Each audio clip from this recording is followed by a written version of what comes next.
Pembangunan Kekuatan Pertahanan Jangka Panjang 2010-2024 yang dikenal sebagai Minimum Essential Force atau MEF akan segera berakhir pada 31 Desember 2024 dengan tingkat pencapaian diprediksi pada kisaran 70% daripada 100% sesuai target. Saat ini angka pencapaian MEF berdasarkan data dari Kementerian Pertahanan mencapai 66%. Padahal Kementerian Perencanaan Pembangunan Nasional atau Bappenas dan Kementerian Keuangan telah meningkatkan alokasi pinjaman luar negeri atau PLN untuk Kementerian Pertahanan lebih dari 3 kali lipat pada periode MEF 2020-2024 dari 7,7 miliar US dollar pada MEF sebelumnya menjadi 25 miliar US dollar. Alokasi pinjaman dalam negeri atau PDN bagi Kementerian Pertahanan juga meningkat 3 kali lipat menjadi 45 triliun pada MEF 2020-2024. Meningkatnya alokasi belanja utang untuk akuisisi sistem senjata diikuti pula dengan kian kompleksnya tantangan untuk melaksanakan aktivasi puluhan kontrak yang sudah ditandatangani oleh Kementerian Pertahanan dengan Original Equipment Manufacturer atau OEM. Sampai saat ini masih banyak kontrak yang belum berstatus aktif sebab terkait dengan proses administrasi di Kementerian Keuangan yang harus dipatuhi.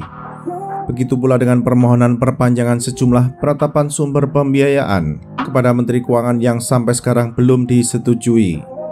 Pada saat yang sama, Indonesia kini tengah memasuki masa transisi pemerintahan, di mana pada 20 Oktober 2024, Prabowo Subianto akan dilantik menjadi Presiden baru Indonesia.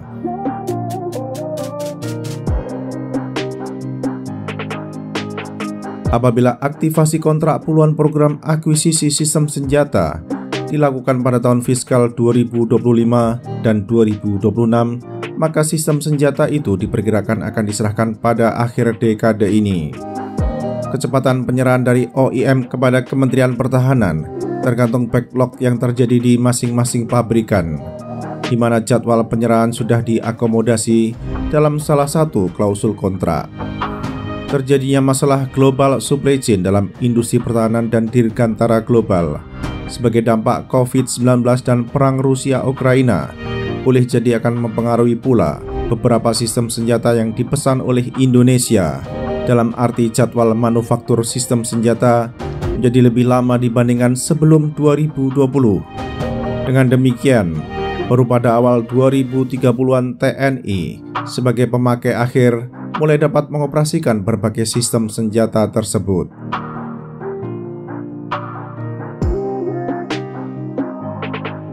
Secara umum, penyerahan beragam sistem senjata oleh OEM kepada Kementerian Pertahanan pada akhir dekade ini tidak menjadi isu serius sebab sistem senjata yang ada saat ini masih bisa berfungsi.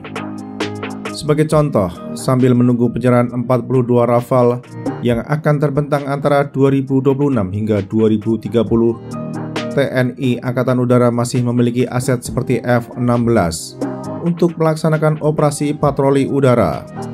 Walaupun TNI Angkatan Udara masih menunggu program overhaul Su-2730, akan tetapi rendahnya kesiapan operasional jet tempur buatan Rusia tersebut masih dapat digantikan oleh F-16. Begitu pula dengan kegiatan pengawasan oleh radar pertahanan udara, di mana aset radar pertahanan udara saat ini yang diintegrasikan dengan radar penerbangan sipil masih dapat bekerja dengan baik sambil menunggu penyerahan 25 radar GCI baru, termasuk 13 radar GM400 Alpha buatan Thales.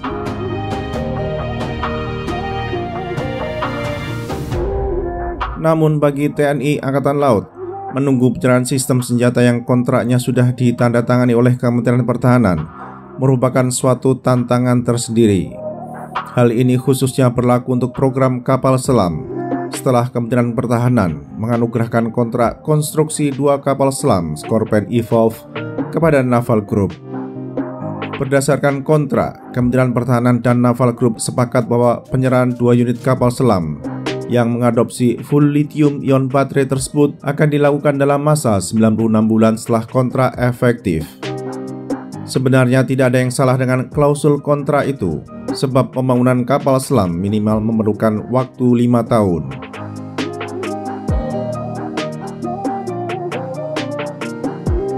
Yang menjadi masalah adalah kesiapan operasional armada kapal selam TNI Angkatan Laut saat ini, yang terdiri dari 1 HDW 209.300 dan 3 DSME 209.400. HDW 209.300 telah berdinas sejak 1981, sehingga merupakan hal yang alamiah bila tingkat kesiapan operasionalnya kini terbilang rendah. Sedangkan 3 DSME 209.400 yang diserahkan antara 2017 hingga 2021 seharusnya menjadi tulang punggung operasional kapal selam TNI Angkatan Laut. Akan tetapi kapal selam yang didesain dan dikembangkan oleh Korea Selatan nampaknya mempunyai masalah fundamental terkait desain, engineering, dan operasional yang mempengaruhi kesiapan operasional ketiga kapal selam.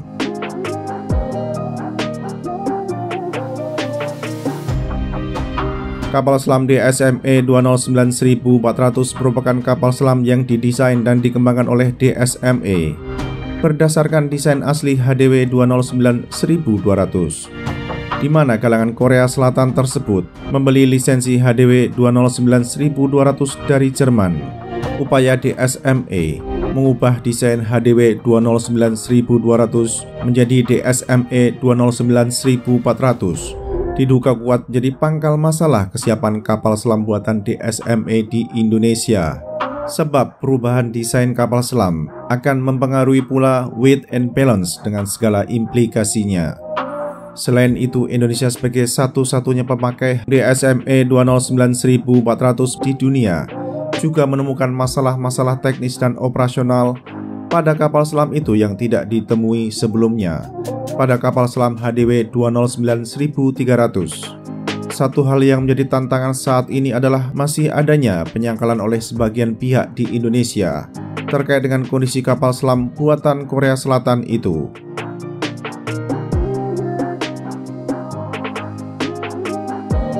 Munculnya wacana untuk pengadaan kapal selam interim oleh TNI Angkatan Laut tidak dapat dilepaskan dari kondisi 3 kapal selam DSME 209.400, di mana secara tidak langsung merupakan pengakuan bahwa terdapat masalah dengan kapal selam tersebut. Wacana kapal selam interim menjadi hal yang logis agar TNI Angkatan Laut kembali memiliki kemampuan peperangan kapal selam yang kredibel hingga akhir dekade ini. Meskipun terdapat rencana untuk melakukan overhaul kapal selam DSME 209.400 pada pembangunan kekuatan pertahanan periode 2025-2029, langkah itu nampaknya dipandang belum cukup untuk membangkitkan kembali kemampuan peperangan kapal selam TNI Angkatan Laut. Kapal selam interim dipandang sebagai solusi jangka pendek yang harus ditempuh sebelum Naval Group menyerahkan 2 Scorpion Evolve kepada Kementerian Pertahanan.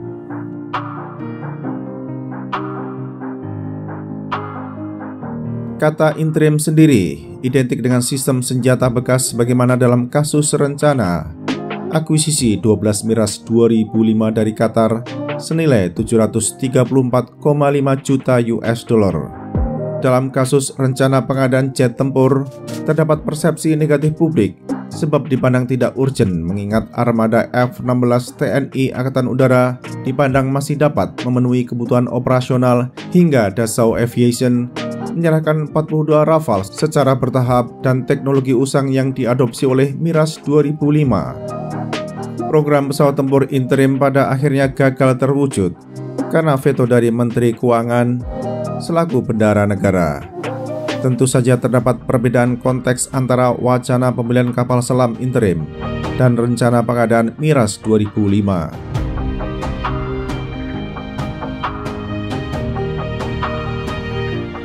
Terkait dengan wacana pengadaan kapal selam interim, perlu dipertimbangkan secara seksama keuntungan dan kerugian mendatangkan kapal selam bekas. Sampai saat ini belum diketahui berapa alokasi PLN untuk Kementerian Pertahanan pada periode 2025-2029 yang diberikan oleh Kementerian Perencanaan Pembangunan Nasional atau Bappenas dan Kementerian Keuangan.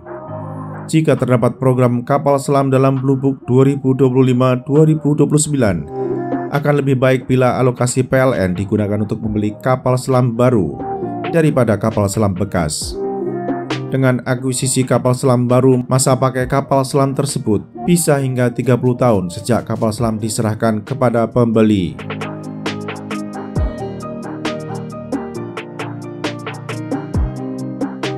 Pada akhirnya, apakah Indonesia akan membeli kapal selam interim atau kapal selam baru akan ditentukan oleh pemerintahan baru yang akan mulai bertugas pada 20 Oktober 2024. Sebab keputusan pengadaan sistem senjata termasuk kapal selam merupakan resultan dari berbagai faktor seperti politik, ekonomi, industri, dan pertahanan.